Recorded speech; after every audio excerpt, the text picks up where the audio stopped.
It is a short stopover, but one that will create waves. Barack Obama came to Australia as a boy, en route from Indonesia to Hawaii. But this is his first trip as president. It was timed to coincide with the 60th anniversary of the US-Australian military treaty, which has seen close military cooperation between the two countries for years. And much greater strategic military cooperation is on top of the agenda for this trip too.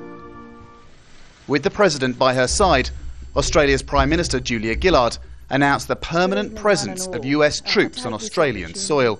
What this means in very practical detail is from mid-2012, Australia will welcome deployments of a company-sized rotation of 200 to 250 Marines in the Northern Territory for around 6 months at a time. It isn't quite a formal American base, but it does mark a significant long-term deployment of US troops in Australia. The Asia-Pacific, the President said, is at the heart of US strategic thinking, economically, of course, but militarily as well. This is a region that's becoming increasingly important. The economy in this area is going to be the engine for world economic growth for some time to come. The lines of commerce and trade are constantly expanding.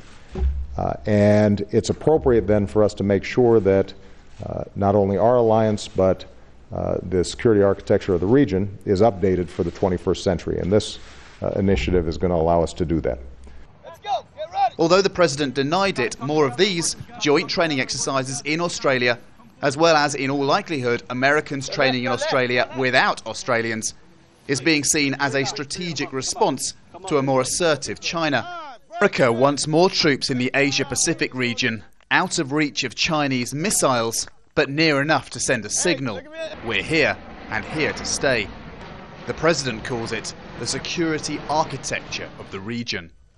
President Obama is spending just 26 hours in Australia, but what comes out of this short trip will have big implications not just for this country, but for the wider Asia-Pacific region as a whole. Andrew Thomas, Al Jazeera, Canberra.